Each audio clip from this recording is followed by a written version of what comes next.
안녕하세요. 30대 중반의 남자입니다. 저는 평범하면서도 평범하지 않은 결혼을 했는데요. 그 과정에서 있었던 이야기를 전해드리고자 이렇게 사연을 적게 되었습니다. 제 사연을 들으시는 여러분들은 장애에 대한 어떤 인식을 가지고 계시나요? 최근 들어 장애에 대한 인식이 많이 좋아진 게 사실이죠. 하지만 여전히 장애인에 대한 편견과 차별은 암암리에 존재하고 있습니다. 이쯤 되면 제가 왜 다소 불편할 수 있는 이런 이야기를 하는지 의아하실 것 같은데요. 제가 이런 이야기를 하는 이유는 제가 바로 장애인에 대한 차별과 편견을 직접 경험한 사람이기 때문입니다. 제가 당사자는 아니었지만 장애인의 곁에 있다는 것만으로도 그들을 향한 차별을 충분히 느낄 수 있었죠. 저는 20대 초반 군대를 다녀온 후 입사한 작은 중소기업에서 귀가 들리지 않는 한 여직원을 만났습니다. 저보다 2살이 어렸던 여직원은 고아원에서 자라다가 성인이 된 후 자연스럽게 퇴소를 했다고 했어요. 시설에서 퇴소하는 아이들은 아주 조금의 정착 지원금을 받는다고 하는데요. 말이 정착 지원금이지 실생활에 큰 도움이 되지 않는 수준이라고 하더군요. 그 때문에 귀가 들리지 않던 여직원은 시설에서 퇴소한 직후 살 길을 찾기 위해 숙소가 지원되는 회사로 입사를 했다고 합니다. 여직원이 회사 공장의 생산직으로 입사했을 당시 저는 공장의 말단 관리직이었어요. 그렇다 보니 여직원의 사정을 어느 정도 알 수 있게 되었죠. 여직원의 상황이 안타까운 건 사실이었지만 그렇다고 특별히 마음이 더 갔던 건 아니었어요. 당시엔 저도 어렸고 누군가를 신경 쓸 만큼의 여유가 없었기 때문이었습니다. 그런데 어느 날 귀가 들리지 않던 그 여직원에게 관심을 가지게 되는 계기가 생겼어요. 직원들 사이에서 갈등이 생긴 이후였죠. 귀가 들리지 않던 여직원의 이름은 이연아였습니다. 연아 씨는 귀가 들리지 않는 탓에 사람 간의 소통이 필요하지 않은 생산 라인에 배치되어 있었어요. 일에 있어서 연아 씨는 완벽했어요. 한 번도 문제를 일으킨 적이 없었죠. 즉, 연아 씨가 귀가 들리지 않는 사람이라는 사실은 일하는데 아무 관련이 없었다는 의미입니다. 하지만 사람과 사람이 만나면 의사소통을 안 할 수가 없죠. 특히 연아 씨는 회사 기숙사에서 생활했기 때문에 다른 사람들과의 소통이 필수적이었습니다. 그 외에도 식사를 하거나 여타 다른 일상에서도 소통이 필요했죠. 하지만 연아 씨는 사람의 입모양을 읽는 게 가능했었음에도 누군가와 관계를 맺는 일을 어려워했습니다. 한 번은 이런 일도 있었어요. 공장의 점심시간, 한쪽 구석에서 시끄러운 소리가 나더군요. 무슨 소리인가 싶어 소리가 나는 쪽으로 향하니 여직원 서너 명이 한 사람을 둘러싸고 있는 게 보였습니다. 아, 진짜 답답하네. 도대체 이런 장애인을 왜 받아줘가지고 멀쩡한 사람들을 불편하게 만들어. 이 말만 듣고도 이연아 씨와 관련된 상황임을 알아챈 저는 모여있는 사람들 가까이로 다가갔습니다. 가까이서 보니 연아 씨는 고개를 푹 숙이고 있었고 나머지 사람들은 답답해하는 듯한 모습이 보였어요. 제가 다가온 걸 본 다른 직원들은 이제 됐다는 표정을 지으며 자신들의 답답한 마음을 토로했습니다. 무슨 일입니까? 아, 마대리님, 잘 오셨네. 아니 도대체 답답해서 살 수가 있어야지. 무슨 일인데 이렇게 여러 명이서 한 사람을 둘러싸고 그러세요. 무슨 일인지는 몰라도 썩 보기 좋진 않네요. 아니, 오해할 수 있는 상황이기는 한데 그러니까 다른 직원들이 억울한 마음을 토로하려고 하는 그때 연아 씨의 소리가 들렸습니다. 연아 씨는 계속해서 소리를 내며 무언가를 말하려고 했어요. 하지만 제가 알아들을 수 있는 내용은 아니었죠. 답답한 건 저뿐만이 아니었는지 다른 직원들은 거봐요, 뭔 말인지 하나도 못 알아듣겠는데 자꾸 이런 소리나 하고 말이야. 진짜 답답해 죽겠다니까 라며 불만을 이야기했습니다. 연아 씨는 자신을 향한 불만이 거세지자 눈에 눈물이 고이기 시작했어요. 결국 저는 직원들과 연아 씨를 분리시키기로 결정했습니다. 연아 씨를 사무실로 데리고 와 앉혀 종이와 펜을 주니 연아 씨는 자신의 답답한 감정을 종이 위에 꾹꾹 눌러쓰기 시작했어요. 알고 보니 다른 직원들이 연아 씨에게 근무 일정을 변경해달라고 했고 연아 씨가 그 부탁을 거절했다고 하더군요. 제가 직원들에게 연아 씨가 일정을 꼭 바꿔줘야 하는 것도 아닌데 근무 일정 안 바꿔줬다고 사람을 그렇게 몰아세운 겁니까? 라고 묻자 직원들은 아니 그게 아니라 우리가 지금까지 이연아 씨를 거의 반년 동안 봐왔는데 이연아 씨 이 시간에 아무 일정 없어요. 다른 일도 아니고 상견례 때문에 딱 한 번만 근무 시간 바꿔달라고 한 건데 그걸 못 해줄 이유가 있어요? 아니 아무 이유 없이 안 된다고 하는 게 더 이해가 안 되지 않아요?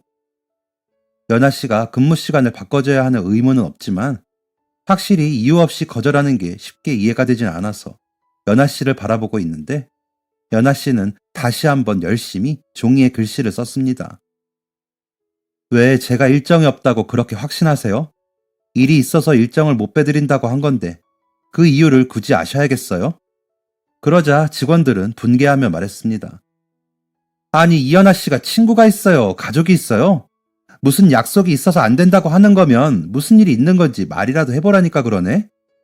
제가 직원들에게 자중하라고 이야기하는 것보다 연아 씨의 글씨가 더 빨랐습니다. 아까 저한테 물어보시기 전에 다른 사람한테도 근무 시간 바꿔줄 수 있는지 물으셨죠? 그분도 안 된다고 하셨는데 그분한테는 무슨 일 때문에 안 되는지 안 물어보셨잖아요. 대체 왜 저한테만 그 이유를 꼬치꼬치 캐물으시는 건데요? 아니, 연아 씨는 친구도 없고 가족도 없으니까 당연히. 그리고 지금까지 이 날짜에 일 없었잖아요. 왜 제가 친구도 없고 가족도 없을 거라고 생각하세요? 귀 안 들리고 말 못하는 사람은 친구도 가족도 없나요? 연아 씨의 말은 논리적으로 흠잡을 데가 없었습니다. 무엇보다 다른 직원이 안 된다고 했을 때는 쉽게 물러났으면서 연아 씨한테만 근무를 못 바꿔주는 이유를 설명하라고 하는 건 명백히 무례한 행동이었죠. 다른 직원들은 제가 이만 사과하고 마무리해라 라는 식의 반응을 보이자 버럭 화를 내며 사무실을 나갔습니다. 괜히 부탁 들어주기 싫으니까 핑계대는 거면서 진짜 야박하네. 사람이 귀가 안 들리면 마음씨라도 고와야지 라는 말을 남기면서요. 이 말은 직원들이 연아 씨를 똑똑히 보면서 말한 거기 때문에 연아 씨도 정확히 알아들었을 것입니다. 연아 씨는 고개를 푹 숙이며 저에게 소란을 피워서 죄송합니다 라는 쪽지를 넘겼어요. 저는 연아 씨를 위로해주며 물었습니다. 연아 씨, 억울한 마음은 알지만 직원들이랑 사이가 틀어져서 좋을 게 없는데 근무를 못 바꿔줄 정도의 일이면 이유라도 설명해 주시지 그랬어요. 물론 꼭 그러셔야 하는 의무는 없지만. 제 질문을 들은 연아 씨는 한참을 생각하더니 다른 쪽지 하나를 넘겼습니다. 저는 그 쪽지를 보고 말문이 막혔어요. 부모님이랑 언니 기일이에요. 청각장애인이라고 동정받는 것도 싫은데 가족 일은 청각장애인이라고 동정받게 되는 건 더 싫어요. 비밀로 부탁드려요. 저는 연아 씨의 부탁대로 이 사실을 비밀에 붙였고 연아 씨는 이후 엄청난 괴롭힘을 당하게 되었습니다. 제가 아는 것만 해도 수십 개인데 제가 모르는 것까지 하면 더 많았겠죠. 한 번은 휴게 시간에 직원들이 모여 연아 씨를 향해 수군거리는 모습이 보였어요. 그들은 연아 씨와 눈이 마주치자 귀를 손으로 막으며 바보 같은 표정을 지었어요. 연아 씨가 보는 앞에서 몸이 망가졌으면 마음이라도 착해야지 라는 말을 하기도 했습니다. 유치하기 짝이 없는 괴롭힘은 점차 강도가 거세졌고 그들의 괴롭힘은 연아 씨를 일적으로 방해하는 데에 이르렀습니다. 연아 씨가 정리해 놓은 것들을 일부러 흐트러뜨려 놓는다거나 빼놓은 불량품을 다시 집어넣는 등의 일이었죠. 안타깝게도 그런 일들은 CCTV가 없는 곳에서 이루어졌기 때문에 모든 결과의 책임은 연아 씨가 오롯이 지게 되었어요. 제가 직원들에게 주의를 주면 직원들은 그때만 고개를 끄덕일 뿐 무시하기 일쑤였습니다. 저 또한 말단 직원이어서 큰 힘이 없다는 걸 직원들도 알게 되었거든요. 그렇게 시간이 흐르다 보니 연아 씨는 회사 내에서 일 못하는 사람으로 찍혀 있었습니다. 연아 씨의 라인에서 자꾸만 불량품이 나타나자 연아 씨는 부장님께 자주 불려가기 시작했죠. 이런 식으로 일할 거면 그만둬! 라며 큰 소리를 내는 부장님은 평상시보다 더욱 화가 난 것처럼 보였어요. 그래서인지 그날따라 연아 씨의 모습은 더욱 처량해 보였습니다. 울음을 참느라 눈이 뻘개진 연아 씨가 부장님 자리에서 나오자 저는 연아 씨를 위로하고자 그녀의 뒤를 따랐습니다. 당연히 속이 많이 상했겠지. 얼마나 상처를 많이 받았을까? 라고 생각하며 연아 씨의 뒤를 따른 저는 예상과는 다른 연아 씨의 모습을 보게 되었습니다. 연아 씨는 거울 앞에 서서 흐르는 눈물을 덤덤히 닦아내며 거울 속에 비친 자신의 모습을 또렷이 보고 있었습니다. 한숨을 푹 쉰 연아 씨는 자신의 옷 매무새를 가다듬고 머리를 다시 묶었죠. 저는 그런 모습을 보며 순간 얼어붙었어요. 저는 연아 씨가 기가 죽어서 속상해하고 있을 거라고 생각했는데 실제 그녀의 모습은 누구보다 당당했기 때문입니다. 속상해 보이긴 했지만 기가 죽은 것처럼 보이진 않았죠. 인기척을 느낀 연아 씨는 뒤를 돌아 저를 보았고 저를 향해 가볍게 고개를 숙여 인사해 주었어요. 그러면서 수화로 무언가를 표현했는데 그 의미가 괜찮아요 라는 것은 나중이 되어서야 알게 되었습니다. 한동안 제 머릿속에는 거울 앞에서의 연아 씨의 모습이 떠다녔습니다. 억울한 일을 겪었음에도 당당하고 절대 기죽지 않는 그녀의 모습은 그 어떤 대장부보다 멋있어 보였거든요. 그렇게 연아 씨는 저에게 신경 쓰이는 존재가 되었습니다. 그리고 제 마음속에는 그녀와 대화하고 싶다는 마음이 생겨났어요. 이연아라는 사람은 어떤 사람인지 이야기를 듣고 싶었죠. 하지만 연아 씨는 귀가 들리지 않았고 필담 외에는 대화할 방법이 없었기 때문에 저는 퇴근 시간 이후 열심히 수화를 배웠습니다. 그렇게 수화를 배운 저는 연아 씨에게 수화로 아침 인사를 건네거나 안부를 묻곤 했어요. 처음 제 수화를 본 연아 씨는 놀라며 얼떨떨했지만 이런 상황이 계속해서 반복되니 나중에는 반갑게 저의 인사를 받아주게 되었습니다. 그렇게 연아 씨와 가까워진 저는 퇴근 시간 이후에 연아 씨에게 수화를 배우며 그녀와 조금씩 대화를 나누게 되었어요. 대화를 나누며 서로를 향한 마음의 문을 열고 나니 그동안은 몰랐던 연아 씨의 모습을 알게 되었습니다. 그녀는 보이는 것과 다르게 귀염성이 있는 성격이었어요. 그리고 어릴 때 심한 열병을 앓아 청력을 잃게 되었다고도 했죠. 또 6살이라는 어린 나이에 교통사고로 한순간에 가족들을 모두 잃은 안타까운 과거도 있었어요. 이렇게 속 깊은 이야기를 나누다 보니 자연스럽게 연아 씨의 미래 계획도 듣게 되었습니다. 실제로는 수화로 대화했지만 편의를 위해 대화체로 서술하도록 하겠습니다. 연아 씨는 월급 모으면 다 어디다 써요? 어디 놀러 가는 걸 본 적이 없는데. 저는 월급 대부분을 저축하는 데 써요. 대부분을요? 아, 전세금이라도 모으려고 그러는 건가? 아니요, 그게 아니라.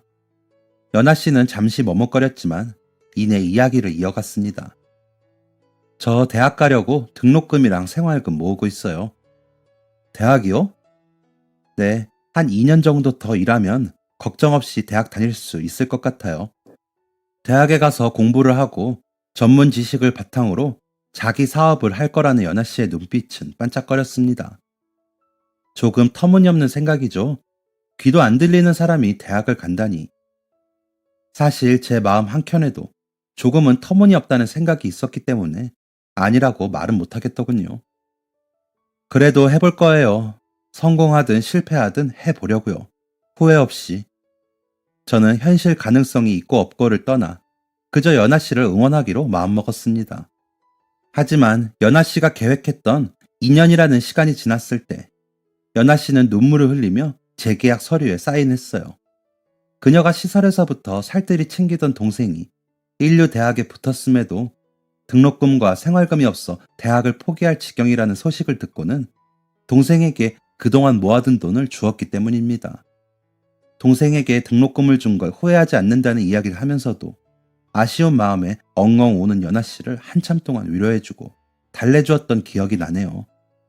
그때 연아 씨는 마음을 다잡으며 저에게 많이 의지를 했고 저도 연아 씨에게 좋은 마음을 가지고 있었기 때문에 저희 두 사람은 얼마 지나지 않아 연인으로 발전하게 되었습니다. 그렇게 만난 지 1년 정도가 됐을 때 저희는 26살, 24살의 나이로 결혼을 약속했어요. 저희는 앞으로 펼쳐질 미래가 아무 문제 없이 행복하고 아름다우리라 생각했습니다. 하지만 현실은 생각과 달랐어요. 저는 아버지의 엄청난 반대에 부딪혔습니다. 사실 저는 연하의 장애를 큰 문제로 여겨본 적이 없었습니다. 부모님이 연하의 장애를 받아들이기 힘들어 하실 수도 있겠지만 그건 잘 설명하고 설득하면 될 일이라고 여겼죠. 여느 때와 다름없던 주말, 부모님과 식사를 하던 저는 부모님께 결혼하고 싶은 여자가 생겼다고 말씀드렸습니다. 부모님은 당황해 하시며 너 이제 26살인데 벌써 결혼을 한다고? 얼마나 만났는데? 라고 물으셨죠. 이에 저는 1년 정도 만났고 나이가 크게 중요한가요? 저도 그렇고 그 친구도 그렇고 사회생활한 지 벌써 5년 차인데요. 라고 대답했습니다. 여기까지만 해도 부모님은 크게 반대하지 않으셨습니다. 하긴 우리는 너보다 더 어린 나이에 결혼했고 나는 너를 네 나이에 낳았으니까 그 친구랑은 회사에서 만난 거니? 어머니는 눈을 반짝이시며 연하 씨에 대한 질문을 하기도 하셨죠. 아버지는 네가 어련히 신중히 생각했을까? 라며 저를 믿어주시는 듯 했습니다. 그런데 연하한테 청각장애가 있어요. 이 말이 끝나자마자 집안의 공기는 삽시간에 가라앉았습니다. 그게 무슨 말이니? 아예 귀가 안 들린다는 거야? 이렇게 질문하는 어머니의 말투는 굉장히 놀란 듯 보였습니다. 귀가 아예 안 들리기는 하는데 사람 입모양도 읽을 줄 알고 의사소통에는 문제가 없어요. 필담도 가능하고 저를 통하면 수화로도 대화가 가능해요. 무엇보다 사회생활 하는데 전혀 문제가 없어요.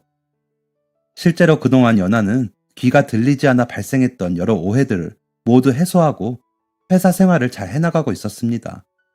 제 이야기를 들은 어머니는 그래, 뭐 의사소통할 방법이 아예 없는 건 아니라니까 다행이긴 한데 태어날 때부터 그랬다니? 아니요, 어릴 때 크게 앓고 나서 청력을 잃었다고 하네요.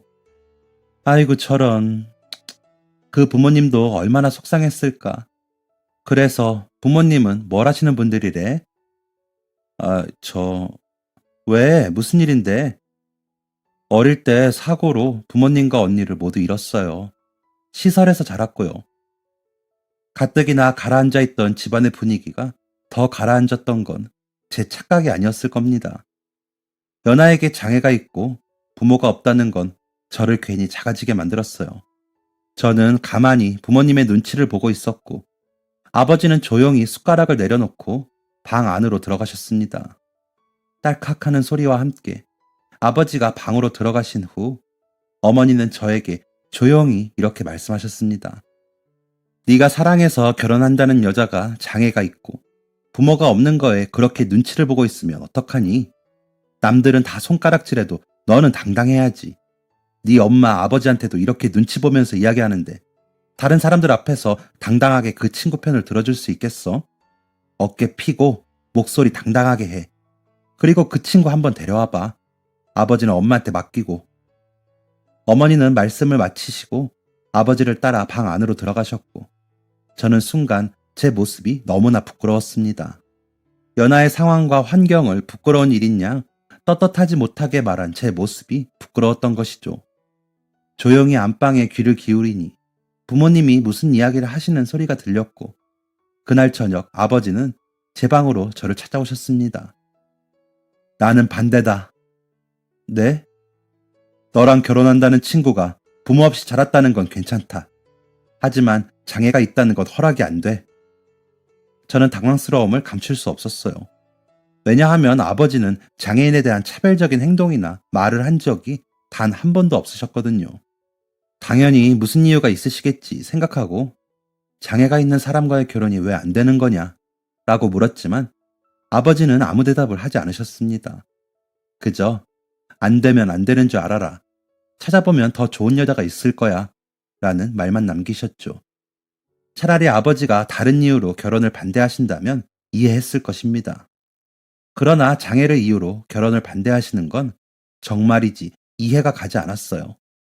그도 그럴 것이 아버지는 앞집에 사시는 다리 한쪽 없는 할아버지를 살뜰히 보살피는 분이셨거든요. 그리고 평상시에 도움이 필요한 사람들을 지나치지 않는 분이셨어요.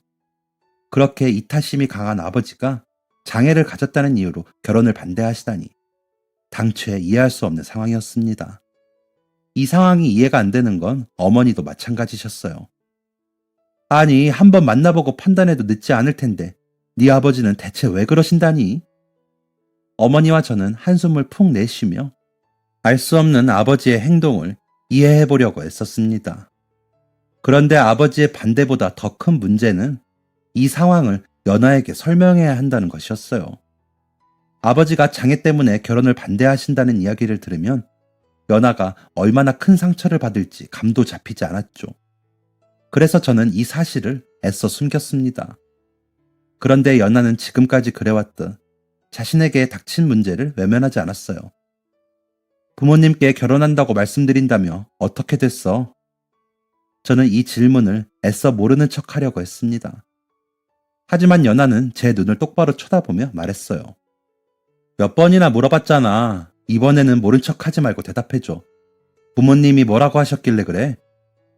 결국 저는 아버지와 있었던 일을 얘기할 수밖에 없었습니다.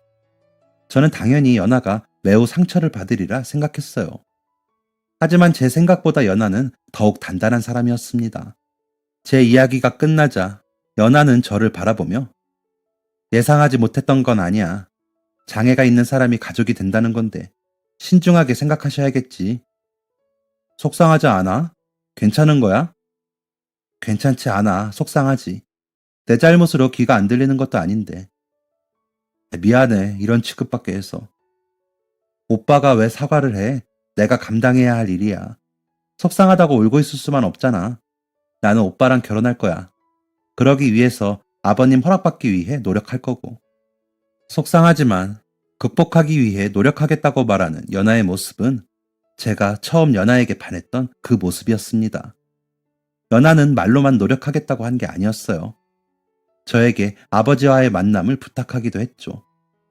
저는 어머니에게 요청을 드려 겨우 연아와 아버지가 만나는 자리를 만들 수 있었습니다. 연아는 내내 긴장한 모습으로 앉아있다가 한식당으로 들어오시는 부모님을 향해 어눌한 말투로 안녕하세요 라고 인사했습니다. 저는 깜짝 놀래 연아를 쳐다봤어요. 연아는 제 표정이 보이는지 안 보이는지 꿋꿋하게 자기소개를 이어나갔습니다. 저는 이연아입니다. 저를 만나러 와주셔서 감사합니다. 마치 외국인이 말하는 것처럼 어눌한 연아의 말투에 저는 괜스레 눈시울이 붉어졌어요. 부모님에게 직접 육성으로 인사하기 위해 얼마나 노력했을지 그 시간과 노력이 눈앞에 스쳐 지나가는 듯 했습니다. 연아의 장애를 알고 계시던 부모님도 놀란 표정을 감추지 못하셨죠. 우선 자리에 앉으시죠. 라는 제 말에 둘러앉은 부모님과 연아는 잠시 어색한 침묵을 가졌습니다. 침묵을 깬 건 어머니였어요. 어머니는 작은 화이트보드 2개를 꺼내더니 하나를 연아에게 주셨습니다.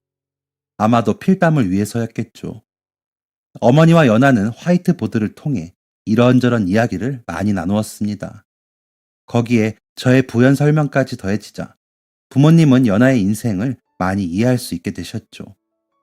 결론부터 이야기하자면 그날 이후 저와 연아는 살림을 합치게 되었습니다. 어머니의 전적인 도움 덕분이었죠. 하지만 아버지는 여전히 저와 연아를 탐탁치 않아 하셨습니다. 그렇다 보니 당연히 결혼 비용을 일체 지원해주지 않으셨어요. 모아둔 돈이 많지 않았던 저와 연아는 결혼식을 올리지 못한 채 혼인신고만 하고 결혼 생활을 시작하게 되었습니다. 연아와 저는 줄기차게 부모님 댁에 들렸어요. 어머니가 저희 편이었기 때문에 가능한 일이었죠. 그날도 저희 부부는 부모님 댁으로 향했습니다. 그런데 그날따라 아버지가 분주하게 움직이시더군요. 운전을 좀 해줄 수 있겠냐는 아버지의 부탁에 저희 부부는 부모님을 모시고 운전대를 잡았습니다. 장례식장으로 가시네요. 누가 돌아가셨어요? 라는 저의 질문에 아버지는 친척동생이라는 말 한마디만 남기셨죠. 장례식장에 도착해서 보니 돌아가신 분을 제가 한 번도 본 적이 없는 분이셨습니다. 게다가 다른 친척분들도 안 계셨죠. 상주조차 없었습니다. 어머니에게 혹시 아는 분이냐 여쭤보니 어린 시절 아버지와 한 동네에서 자랐던 어머니는 아버지랑 어린 시절을 같이 보냈던 친척 동생이야 라고 대답해 주셨습니다. 오래전에 연락이 끊겼는데 돌아가신 후에야 소식을 듣게 되었다고 안타까워 하셨죠. 아버지는 착잡한 표정으로 친척 어른의 사진 앞에 꽤 오랜 시간 동안 앉아 계셨습니다. 이후 집으로 돌아오신 아버지는 오랜만에 술을 꺼내 드시기 시작했어요. 그러고는 아버지와 친척 동생 사이에서 있었던 이야기를 들려주셨습니다. 친척 동생은 다리가 반대로 뒤틀린 상태로 태어난 분이었다고 합니다. 그 때문에 걸음걸이는 당연히 이상했고 멀리서 봐도 장애가 있는 게 티가 나는 사람이었다고 하죠. 뒤틀린 다리를 평범하게 돌리기 위해서 여러 번의 수술을 했지만 그것도 소용이 없었다고 합니다. 결국 동생의 집안은 모든 재산을 동생의 수술 비용으로 사용했고 그것으로도 모자라 빚까지 지게 되었다고 하는데요. 설상가상으로 멀리 일하러 나간 동생의 아버지마저 돌아가시자 동생은 제 아버지 잡아먹은 놈이라는 멸시의 시선까지 받게 되었다고 합니다. 게다가 동생과 나이 차이가 꽤 나는 친형도 동생이 수술비를 벌고자 공장에서 일하다 손가락 3개를 잃었고 이후 동생은 마을이 대표하는 재수없는 놈이 되어 있었다고 하죠. 저의 아버지가 동생과 함께 읍내에 나가면 야 저기 다리병신 지나간다 라며 동생의 걸음걸이를 따라하는 사람들을 수도 없이 봤다고 하는데요. 불행은 이게 다가 아니었습니다. 동생의 아버지가 돌아가신 후 두 아들의 뒷바라지를 위해 닥치는 대로 일을 하시던 동생의 어머니는 말하기도 껄끄러운 일까지 손을 대서 온 동네 사람들에게 손가락질을 받게 되었다고 합니다. 결국 그 어머니는 몸에 몹쓸병까지 얻어 뒷골목에서 사람들의 손가락질을 받으며 쓸쓸히 돌아가셨다고 하죠. 동생의 친형도 어머니가 돌아가신 이후에는 동생을 떠났다고 하더군요. 피폐해진 정신과 제때 치료를 받지 못해 골아버린 팔을 가지고요. 아버지도 어머니도 친형도 잃게 된 동생은 아버지도 모르게 동생을 떠났다고 합니다. 저는 이 이야기를 듣고 나서야 아버지가 왜 연하와의 결혼을 반대하셨는지 알았습니다. 아버지는 장애인의 가족이 얼마나 힘든 인생을 살게 되는지를 아주 가까이에서 지켜보셨던 것이었어요. 게다가 아버지의 친척 동생의 가족들은 장애인 가족들이 겪을 수 있는 최악의 상황들만 겪었습니다.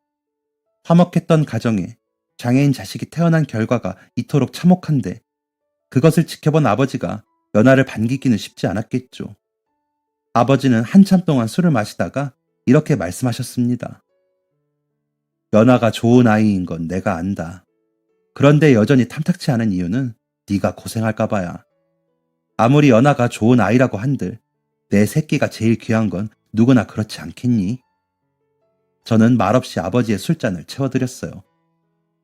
아무리 연하가 사회생활을 한다고 하더라도 누군가의 도움 없이는 불가능할 거다.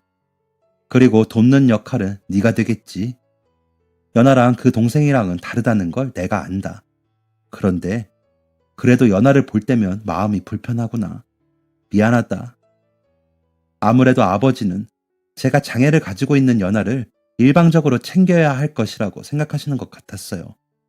아주 어린 시절에 봐왔던 장애인과 장애인 가족의 관계가 그러했기 때문이겠죠. 하지만 저와 연하는 아버지가 보셨던 장애인과 장애인 가족이 아니었습니다. 저와 연하는 서로에게 도움을 주고받는 관계였고 저는 연하에게 아주 많은 것을 배우고 있었어요.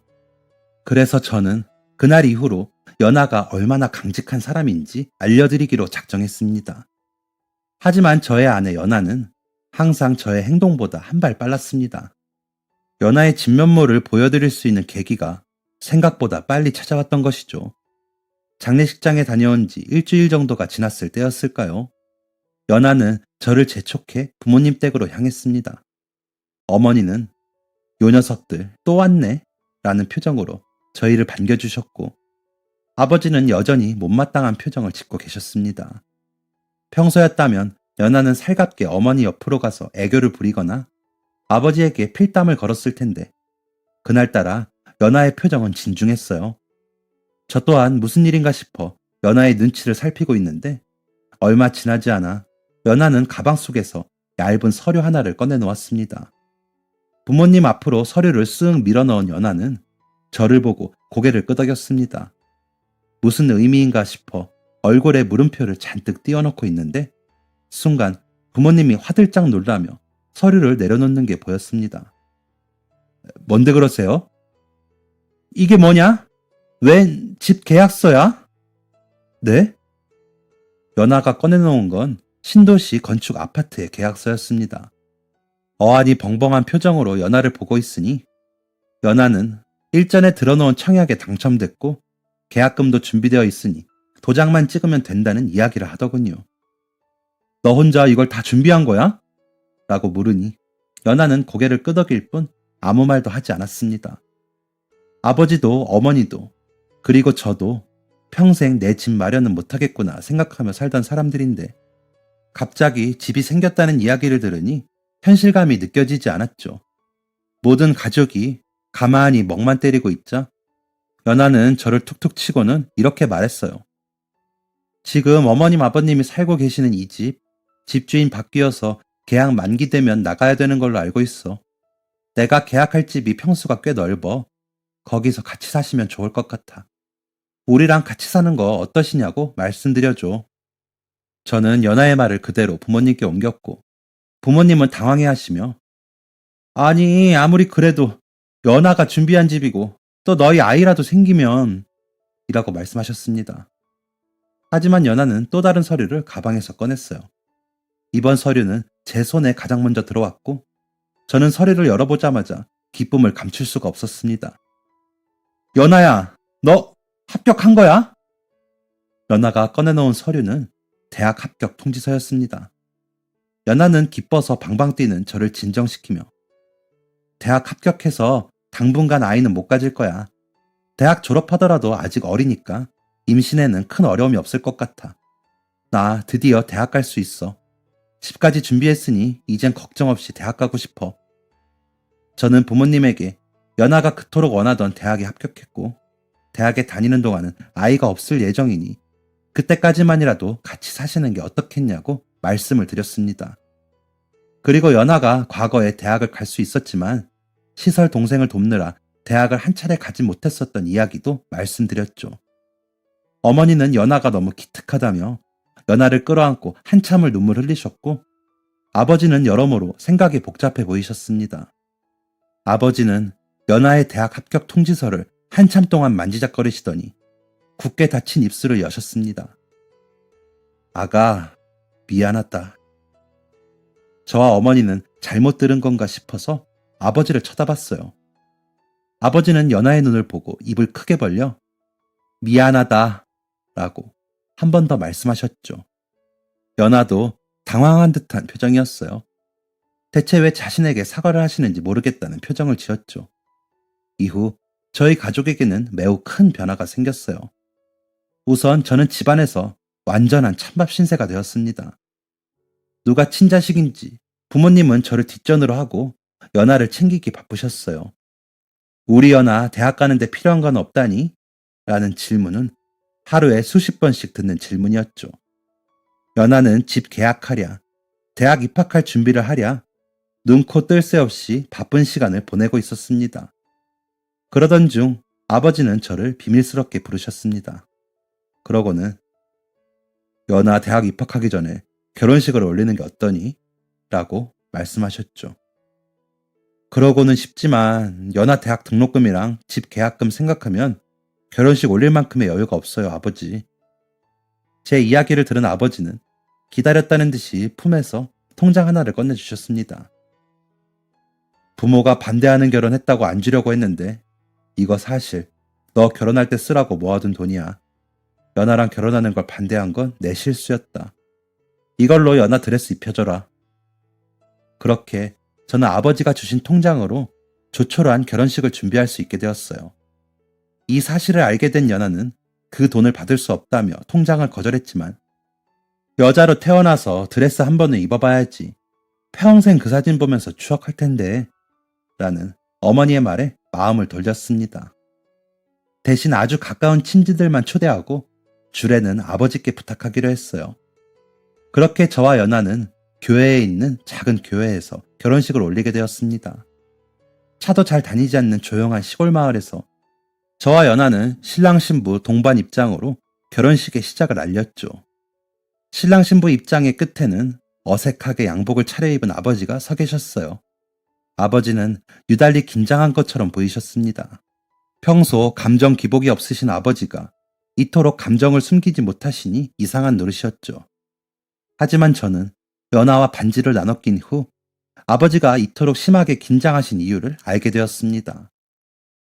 아, 주례를 맡은 신랑 아버지입니다. 저희 며느리가 조금 특별한 면이 있어서 오늘 주례는 저희 며느리 방식으로 진행하도록 하겠습니다. 이렇게 말을 시작한 아버지는 이후 단상에서 한 발자국 뒤로 물러서시더니 손을 가슴께 위로 드시곤 수화를 시작하셨어요. 결혼식장에서 아버지의 수화를 알아듣는 사람은 저와 연하뿐이었지만 그 누구도 큰 소리를 내지 않았습니다. 어색한 수화로 아버지가 전한 내용에는 연하를 향한 미안한 마음이 담겨 있었습니다. 내가 어렸을 때 경험한 일 하나만으로 장애에 대한 편견을 가지고 있었다. 장애를 가진 사람은 항상 누군가의 도움을 받아야만 하는 존재고 장애인들을 돕는 사람들은 불행하다고 생각했어. 하지만 내가 본 연하, 너는 그 누구보다 다른 이의 형편에 귀를 기울일 줄 아는 사람이었다. 그리고 너 덕분에 우리 집안에는 행운이 찾아왔어. 내가 눈앞의 대인배를 작은 편견 하나로 못 본 채 했다. 미안하다 아가. 정말 미안해. 아버지의 수화는 더듬더듬 어색했지만 의미를 전달하는 데는 충분했습니다. 이어서 아버지는 연하에 대한 애정을 사람들 앞에 표현하셨어요. 저희 며느리가 보시다시피 특별합니다. 귀가 들리지 않지만 귀가 들리지 않는 대신 더 많은 것을 보고 더 많은 것들을 꿈꾸고 있지요. 힘들게 살면서도 결코 누군가를 원망하지 않고 꿋꿋하게 자기 인생을 개척해 나간 멋진 여성입니다. 제 아들 녀석이 이런 멋진 사람과 결혼할 수 있는 데는 여자 보는 눈을 잘 가르친 제 아내 덕도 있겠지요. 너스레를 떠는 아버지의 말에 사람들은 웃음을 터뜨렸고 아버지는 주례를 마무리하셨습니다. 사실 저는 제 새끼가 제일 중요해서 제 새끼가 며느리 뒤치다꺼리 하느라 고생할까봐 걱정했습니다. 그런데 제가 잊고 있었던 게 하나 있습니다. 부부는 서로 돕고 서로 위로하는 존재입니다. 그 어느 한 사람만 의지하는 관계라면 그건 부부 사이가 아닌 것이죠. 아버지는 마지막으로 저와 연하에게 이렇게 말씀하셨습니다. 그 어떤 어려움이 있더라도 서로를 돕고 의지할 것을 약속하겠니? 저와 연하는 기꺼이 웃으며 그러겠다 대답하였습니다. 그날 저와 연하는 많은 사람들의 축복 속에서 진짜 부부가 되었고 이후 저의 부모님은 수화 수업에 등록하셨습니다. 벌써 이 일이 있은 지 근 10년이 지났네요. 부모님은 이제 연하와 어떤 어려움도 없이 수화로 대화할 수 있는 수준이 되셨습니다. 연하는 대학을 졸업한 후 장애인들의 일자리 창출을 위한 회사를 설립했어요. 영리 목적으로 운영되는 회사는 아니라 큰 이익은 없지만 그래도 저희 가족들이 살기에 부족함은 없이 살고 있습니다. 저는 아내의 내조를 착실히 하며 회사를 잘 다니고 있죠. 저희 부부에게는 건강한 두 아이가 찾아왔습니다. 부모님이 한 집에서 아이들을 돌봐주셨기 때문에 단란한 가족을 꾸릴 수 있었죠. 여담이지만 아내가 도와주었던 시설 동생은 법조인이 되었어요. 아버지가 퇴직하시면서 크게 사기를 당할 뻔하신 적이 있는데 그 동생의 도움으로 어려움 없이 문제를 해결할 수 있게 되었습니다. 참 살다 보니 뿌린 대로 거둔다는 말을 실감하게 됩니다. 저희 사연은 여기까지입니다. 제 이야기가 남들과는 다르다는 이유로 손가락질 당하는 많은 분들에게 위로가 되었으면 좋겠네요. 모두 행복한 하루하루 보내세요. 감사합니다. 지금까지 사연 들어주셔서 감사합니다. 사연이 재밌으셨다면 구독과 좋아요를 눌러주세요. 감사합니다. 안녕히 계세요.